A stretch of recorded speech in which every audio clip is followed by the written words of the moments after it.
معراج النبی آقا علیہ السلام کے معجزوں میں سے دوسرا سب سے بڑا معجزہ ہے۔ پہلا معجزہ تو خود قرآن کریم ہے اور دوسرا معجزہ معراج النبی ہے صلی اللہ علیہ وسلم۔ معجزہ کسے کہتے ہیں؟ معجزہ خرق عادت، یعنی عادت کے خلاف کوئی چیز واقع ہو، عادت کے خلاف کوئی چیز پائی جائے، اسے کیا کہتے ہیں؟ معجزہ۔ اگر یہ خرق عادت یعنی عادت کے خلاف جو نارملٹی میں نہیں پائی جاتی ہے جو چیز، اور ایسا صادر ہو جائے، تو اگر یہ کسی کی جانب سے نہ ہو، یعنی کہ یہ جو کرشمہ ہے، یہ جو واقع ہوا ہے، اگر کسی کے جانب سے نہ ہو بلکہ اللہ کی جانب سے ہو، تو اسے کیا کہتے ہیں؟ قدرت۔ کیا کہتے ہیں؟ قدرت۔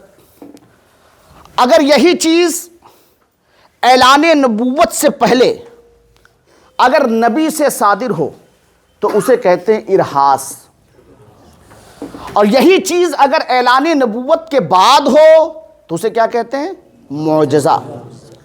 یہی چیز اگر اللہ کے برگزیدہ اولیاء کرام سے صادر ہو تو اسے کیا کہتے ہیں؟ کرامت۔ کیا کہتے ہیں؟ کرامت۔ اور یہی چیز اگر اللہ کے دیگر نیک بندوں سے، عام بندوں سے ہو جائے تو اسے کیا کہتے ہیں؟ معونت۔ کیا کہتے ہیں؟ معونت۔ اور اگر یہی چیز کفار سے ہو جائے، اللہ کے منکرین سے ہو جائے، اسے کیا کہتے ہیں؟ استدراج۔ کیا کہتے ہیں؟ استدراج۔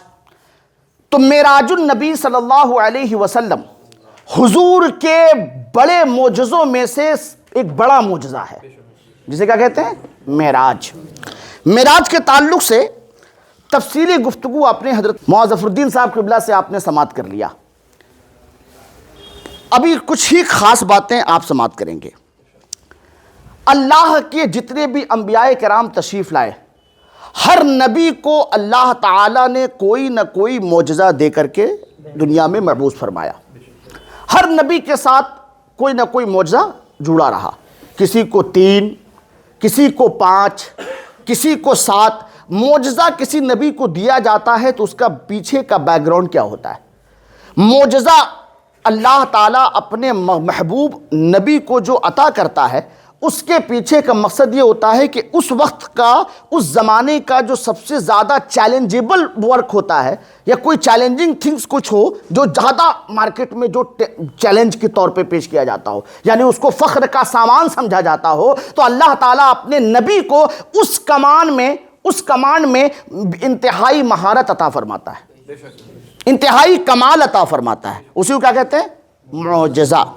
جیسے حضرت داؤد علیہ السلام کو آہن گری کا معجزہ دیا گیا، یعنی کیا اس زمانے میں لوہے کا کاروبار بڑا تیزی کے ساتھ چلتا تھا، ایک سے ایک چیزیں بنائی جاتی تھی، ایک سے ایک آئٹمز بنائے جاتے تھے، تو اللہ تعالیٰ نے حضرت داؤد علیہ السلام کو یہ معجزہ دیا تھا کہ آپ سخت لوہے کو پکڑتے تھے تو وہ بالکل نرم ہو جاتا تھا، اور پھر اس کو جیسا شیپ دینا چاہتے تھے دے دیتے تھے۔ یہ نبی کو معجزہ دیا گیا۔ حضرت عیسیٰ علیہ السلام کو اللہ تعالیٰ نے معجزہ دیا، کیا کہ عیسیٰ علیہ السلام جس وقت تشریف لائے اس وقت طبی یونان بڑے شباب پر معاملہ تھا، یعنی فخر کا سامان تھا یونانی طب، ہے نا، مگر ان کے پاس طبیات کے اکثر علاجات موجود تھے، مگر کچھ چیزیں تھیں جو ان کے پاس نہیں تھیں، جیسے کوڑھی کا علاج ان کے پاس نہیں تھا، نابینے کا علاج ان کے پاس نہیں تھا، اور موت کا بھی علاج ان کے پاس نہیں تھا۔ اللہ تعالیٰ نے اپنے محبوب حضرت عیسیٰ علیہ السلام کو یہ تمام کمالات عطا فرمائے کہ حضرت عیسیٰ علیہ السلام جب کسی کوڑھی کو چھو دیتے تھے وہ کوڑھی والا شفا پاتا تھا۔ حضرت عیسیٰ علیہ السلام کسی اندھے کو چھو دیتے تھے تو اندھے کو بینائی مل جاتی تھی، اور حضرت عیسیٰ علیہ السلام ٹھوکر مارتے تھے، مردہ زندہ ہو جاتا تھا۔ یہاں تک کہ آپ کسی مٹی کو ایک شیپ دیتے اور آپ اس میں پھونک مارتے، وہ پرندہ پھرپھرا کر کے اڑنے لگتا۔ تو حضرت عیسیٰ علیہ السلام کو یہ معجزہ دیا گیا۔ حضرت موسیٰ علیہ السلام کو اس وقت کیا تھا؟ جادوگری کا عروج تھا، جادوگری کا عروج تھا۔ اللہ تعالیٰ نے حضرت موسیٰ علیہ السلام کو جادوگری کا وہ کمال کا حصہ دیا کہ جب آپ کا عصا تھا، وہ عصا اچانک سانپ بن جاتا، وہ عصا اچانک اندھیرے میں روشنی پیدا کر دیتا، یہاں تک کہ بڑے کمالات تھے۔ تو اس سے یہ سمجھایا کہ اللہ تعالیٰ نے اپنے نبیوں کو معجزہ دے کر کے، تو کسی کو 3 دیا، کسی کو 5 دیا، کسی کو 7 دیا، کسی کو 10 دیا، کسی کو 15 دیا، لیکن جب بات آئی ہمارے پیغمبر حضرت محمد مصطفیٰ صلی اللہ علیہ وسلم، تو سنیے اہل عشق کیا کہتے ہیں۔ اہل عشق یہ کہتے ہیں کسی کو 5 ملا، کسی کو 7 ملا، کسی کو 15 ملا، کسی کو 10 ملا، مگر ہمارے نبی سر سے لے کے پاؤں تک معجزہ ہی معجزہ ہے، سر سے پاؤں سے تک معجزہ ہی معجزہ ہے۔ سنیے معراج میں جانا بھی معجزہ ہے، اور معراج سے وہاں سے واپس آنا بھی معجزہ ہے، وہاں سے واپس آنا بھی معجزہ ہے۔ اپنا محبوب زمانے سے جدا رکھتے ہیں، اپنا محبوب زمانے سے جدا رکھتے ہیں۔ ہم تو محبوب بھی محبوب خدا رکھتے ہیں، ہم تو محبوب بھی محبوب خدا رکھتے ہیں۔ معلوم کیا ہوا؟ میرے مصطفیٰ سر سے لے کے پاؤں تک معجزہ ہی معجزہ ہے۔ سب کو اللہ تعالیٰ نے معجزہ عطا فرمایا، مگر ہمارے حبیب، ہمارے آقا دو عالم صلی اللہ علیہ وسلم کو، اچھا دیکھیے کیا محبوب، سبحان اللہ، کیسا محبوب، سبحان اللہ، کہ دنیا میں جب کوئی محبوب بناتا ہے تو اس محبوب کے بارے میں کیا ہوتا ہے کہ اگر میں کسی کو محبوب بناؤں تو میرا تقاضا یہ ہو کہ میرے محبوب کو کوئی دیکھے نہ، میرے محبوب پر کسی کی نظر نہ پڑے، میرے محبوب کو کوئی دیکھے نہ۔ لیکن قسم خدا کی رب نے کیسا محبوب بنایا، کہ رب نے کیسا محبوب بنایا کہ جس سے خود محبت کرتا ہے، قیامت تک کے امت دنیا والوں کو یہ کہہ دیا تم بھی میرے محبوب سے محبت کرو۔ سبحان اللہ، اپنا محبوب زمانے سے جدا رکھتے ہیں، ہم تو محبوب بھی محبوب خدا رکھتے ہیں۔ اب معراج شریف کا پورا واقعہ، پورے کچھ باتیں آپ نے سماعت کر لی، کام کی باتیں آپ نے سماعت کر لی۔ آقا علیہ السلام معراج میں تشریف لے گئے، معراج میں تشریف لے گئے۔ جب معراج سے واپس آئے تو اب آقا علیہ السلام نے معراج کا واقعہ بیان فرمایا، آقا علیہ السلام نے معراج کا واقعہ بیان فرمایا۔ قرآن پاک میں سبحان الذی اسری بعبدہ لیلا من المسجد الحرام، پاک ہے وہ ذات، سبحان اللہ۔ دیکھیں آپ، سبحان اللہ، یعنی کہ یہ دیکھیں کہ اللہ تعالی محبوب یہ نہیں کہہ رہے کہ میں گیا، محبوب یہ نہیں کہہ رہے کہ میں گیا مسجد حرام سے مسجد اقصی۔ اللہ چاہتا تو اپنے محبوب سے کہتا ہے محبوب آپ کہہ دیجئے کہ میں مسجد حرام سے مسجد اقصی گیا، لیکن اللہ یہ محبوب سے نہیں کہہ رہا ہے محبوب تم کہو، جیسے نہیں ہے قل هو اللہ احد قل اعوذ برب الفلق، اے محبوب آپ فرما دیجئے، اے محبوب آپ فرما دیجئے، اپنے محبوب سے خطاب کے محبوب آپ کہہ دیجئے۔ لیکن یہاں دیکھیے اللہ کیا فرما رہا ہے، سبحان الذی اسری، سبحان اللہ، پاک ہے وہ ذات جو لے گیا اپنے محبوب کو۔ محبوب کہتے تو اعتراض ہوتا، اب تو کہہ وہ رہا ہے جس نے ساری کائنات بنائی ہے۔ سبحان الذی اسری بعبدہ لیلا من المسجد الحرام سنیے اب لیلن، یہاں پر بات روکتا ہوں، لیلن رات، لیلن اس میں تنوین ہے، لیلن ہے نا اوپر تنوین۔ اس تنوین کی خصوصیت یہ ہے کہ اس میں یہ بتایا جا رہا ہے کہ رات کے انتہائی انتہائی انتہائی انتہائی انتہائی نازک وقت میں حضور تشریف لے گئے اور آئے، سمجھ رہے نا آپ؟ اب میں اس کی تحقیق اس لیے نہیں بتاؤں گا کہ یار زمانے یار من ترکی و من ترکی نمی دانم، میں زیادہ انگریزی بول بھی دوں تو مجھے پتا یہ قوم سبحان اللہ کے علاوہ کچھ کر ہی نہیں پائے گی، ٹھیک ہے؟ آپ سنیں، لیلن انتہائی نازک بالکل باریک لمحے میں حضور نے معراج کیا۔ اب حضور تشریف لائے، اب حضور نے معراج کا قصہ بیان کیا کہ میں رات کے پہر میں مسجد حرام گیا، مسجد اقصی گیا، پھر اس کے بعد پہلے آسمان، سارے انبیاء کی جماعت کی، پھر پہلے آسمان، پھر دوسرے آسمان، پھر تیسرے آسمان، پھر چوتھے آسمان، پھر پانچویں آسمان، پھر چھٹے آسمان، پھر ساتویں آسمان، پھر سدرۃ المنتہا، اور پھر گئے۔ یہ سب حضور نے بیان کیا۔ سنیے، حضور تشریف لے گئے کہاں؟ سدرۃ المنتہا، یہاں تک حضرت جبریل ساتھ ہیں، یہاں تک حضرت جبریل کون جبریل؟ جو سارے نبیوں کے صحابی ہیں، سارے نبیوں کے صحابی ہیں۔ کون جبریل؟ جو تمام فرشتوں کے استاذ اعظم ہیں، وہ جبریل یہاں سے لے کر کے وہاں تک گئے، مگر جب سدرۃ المنتہا میں پہنچے تو حضرت جبریل نے کیا فرمایا؟ یکبر سرے منہ برتر پرم فروغ تجلا بسوزت پرم. یا رسول اللہ یہاں تک تو میں آ گیا, یا رسول اللہ یہاں تک تو میں آ گیا, اب یہاں سے اگر آگے بڑھا تو میرے پر جل جائیں گے. یہاں سے اگر میں آگے بڑھا تو میرے پر جل جائیں گے. سنیے اب دیکھیں یہاں پر بات روکتا ہوں. اب سنیے اللہ کے رسول نے پورے معراج کا قصہ بیان کیا. کچھ لوگ ہوتے ہیں کہ جن کو نعت مصطفیٰ ہضم نہیں ہوتی, آج بھی ہضم نہیں ہوتی. کچھ لوگ ہیں جب حضور کی تعریف کریں تو ان کو بدہضمی ہونے لگتی ہے. یہ کیا ہو رہا, آپ لوگ نبی کو رسول سے اللہ سے ملا رہے ہیں, اللہ سے ملا رہے ہیں. ارے ہم کون ہوتے ہیں, نبی تو اللہ سے ملے ہوئے ہیں.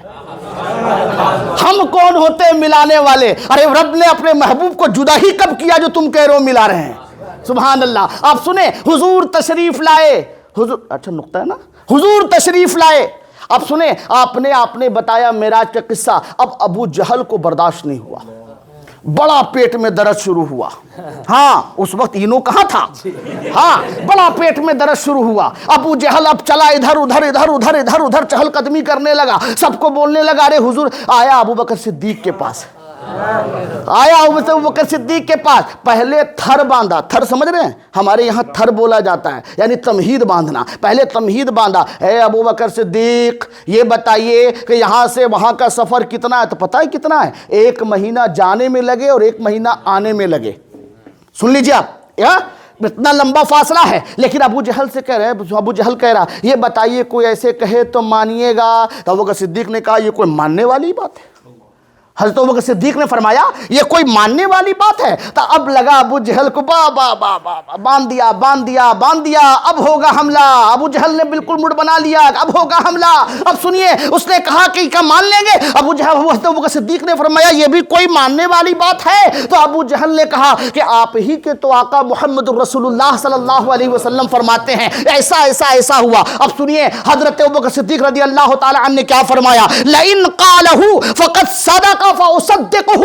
اگر میرے آقا نے کہا ہے تو سچ کہا ہے, میں اس کی تصدیق کرتا ہوں. اگر میرے آقا نے کہا ہے تو سچ کہا ہے, میں اس کی تصدیق کرتا ہوں. مفسرین لکھتے ہیں فبذالک سمی صدیق, اسی لیے حضرت ابوبکر صدیق کو صدیق کہا جاتا ہے. حضرت ابوبکر صدیق کو صدیق کہا جاتا ہے. چاہے عقل میں آئے چاہ نہ آئے, میرے آقا فرما رہے ہیں تو ایمان لے آئے. اسے صدیق کا جو ہے نا ایک معنی ہوتا ہے تصدیق کرنے والا بھی, اور صدیق کے معنی دوست کے بھی ہوتا ہے.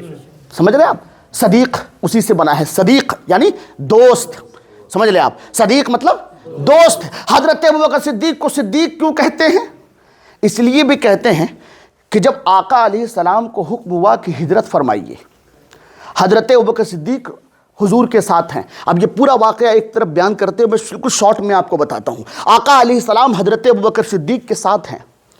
اب راستے میں چل رہے ہیں, ادھر 3 دن تک غار میں تشریف فرما رہے. اب وہ وہاں سے نکلے. اب جو ہے یہاں یہ ہوا کہ لوگ تلاش, یہاں تک کہ انعام کا حکم آ گیا کہ جو محمد رسول اللہ کو گرفتار کر لے اسے 100 اونٹنی دی جائے گی.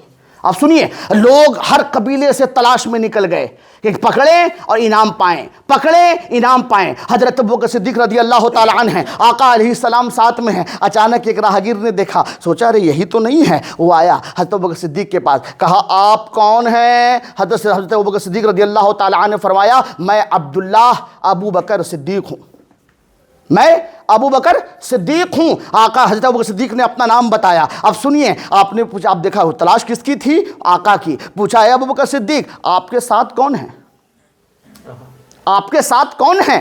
سبحان اللہ, آپ کے ساتھ کون ہیں. تو اس وقت کا معمول کیا تھا, اب تو نکل گیا ہے گوگل میپ. اب تو آسانی کے ساتھ کہیں بھی نکلنا ہو کوئی ٹینشن نہیں, گوگل میپ لگا لو, وہ اچانک سے بولتا رہتا ہے, بولتی رہتی آدمی چلتا رہتا ہے نا. دنیا وہ گوگل میپ. اس وقت کا عالم یہ تھا کہ آدمی جب سفر کرتا تھا تو 2 ہی صورت ہوتی تھی, یا تو قافلے کے ساتھ سفر کرتا تھا یا اپنے ساتھ کسی مرشد کو رکھ لیتا تھا, گائیڈ کو رکھ لیتا تھا, ہے نا, تاکہ وہ راستہ بتائے. مرشد دیکھا ہوتا تھا, راستہ لے کے چلتا تھا. اب سنیے, اس نے پوچھا آپ کے ساتھ کون ہیں. تو حضرت ابوبکر صدیق رضی اللہ تعالی عنہ نے فرمایا ھذا ہادی یہدینی الی صراط مستقیم, یہ میرے بغل میں جو ہیں یہ ہادی اور مرشد ہیں جو ہمیں سیدھا راستہ بتا رہے ہیں. سبحان اللہ, دیکھیے کام بھی ہو گیا, کام بھی ہو گیا. یہ میرے مرشد ہیں جو ہمیں سیدھا راستہ بتا رہے ہیں، سیدھا راستہ دکھا رہے ہیں۔ آپ نے وہ نہیں سنا کہ ایک فقیر راستے سے گزر رہے تھے، ایک صاحب نے بولا کہ سرکار ہم کو مصطفیٰ آباد جانا ہے، سرکار ہم کو مصطفیٰ آباد جانا ہے، تو ذرا راستہ بتا دیں گے؟ تو مرشد نے کہا کہ بتا دوں یا دکھا دوں؟ بتا دوں یا دکھا دوں؟ اس نے کہا کہ دکھا دیجئے گا تو زیادہ اچھا رہے گا۔ آنکھ بند کیا، آنکھ بند کرنا تھا، روضہ مصطفیٰ سامنے ہے، روضہ مصطفیٰ سامنے، آنکھ کھولا، کہا سرکار آپ نے تو مدینہ شریف پہنچا دیا، کہا تو ہی تو کہہ رہا تھا کہ مصطفیٰ آباد جانا ہے، ہم نے تجھے مصطفیٰ نگری پہنچا دی۔ سبحان اللہ سبحان اللہ۔ یا اللہ دکھا دے یا الہی وہ مدینہ کیسی بستی ہے کہ جس میں رات دن مولا تیری رحمت برستی ہے۔ تو معلوم کیا ہوا؟ حضرت صدیق اکبر رضی اللہ تعالی عنہ جو صدیق ہیں، وہ بہت معاملے کی وجہ سے صدیق اللہ نے بنایا ہے۔ اب ان کو یہ لگتا ہے کہ رات کے ایک چھوٹے سے پہر میں یہاں سے وہاں، یہاں سے وہاں، یہاں سے وہاں، وہاں سے وہاں کیسے چلے گئے؟ کیسے چلے گئے؟ کیا چیز تھی جو چلے گئے؟ اور عقل ماننے کو تیار نہیں۔ اب تمہاری عقل ماننے کو تیار نہیں تو قرآن پاک پڑھو، قرآن پاک پڑھو۔ حضرت سلیمان علیہ السلام اپنی تخت پہ جلوہ فرما ہیں، اور آپ کے ساتھ آپ کے صحابہ ہیں، آپ کے اصحاب ہیں، اجنہ بھی موجود۔ حضرت سلیمان علیہ السلام نے فرمایا مجھے تخت بلقیس چاہیے، کون ہے جو مجھے جلدی لا کر کے دے گا؟ تو وہاں پر ایک لہیم شہیم جن ہاں اٹھا، کہا سرکار آپ یہیں بیٹھے رہیے، مجلس ختم ہونے سے پہلے میں حاضر کر دوں گا، مجلس ختم ہونے سے پہلے میں حاضر کر دوں گا۔ حضرت سلیمان علیہ السلام نے فرمایا کہ نہ، مجھے اور جلدی چاہیے۔ تو وہاں پر ایک حضرت سلیمان علیہ السلام کے محبوب بھی تشریف فرما تھے، تشریف فرما تھے، جو زبور کے عالم تھے، کتاب کے عالم تھے، جنہیں آصف بن برخیہ کہا جاتا ہے۔ آپ اٹھے، کہا سرکار آپ پلک نہیں جھپکائیں گے، میں لا کر کے حاضر کر دوں گا۔ تخت بلقیس پتہ ہے کتنا؟ 60 ہاتھ چوڑا، 80 ہاتھ لمبا، اور ہوا بھی یہی کہ ابھی پلک بھی نہ جھپکائے، حضرت آصف بن برخیہ نے لا کر کے حاضر کر دیا، حاضر کر دیا۔ کون آصف بن برخیہ؟ کون آصف بن برخیہ؟ حضرت سلیمان علیہ السلام کے مقتدی۔ آصف بن برخیہ کون؟ نبی نہیں ہے، حضرت سلیمان علیہ السلام کے صحابی، حضرت سلیمان علیہ السلام کے مقتدی ہیں۔ کون؟ آصف بن برخیہ۔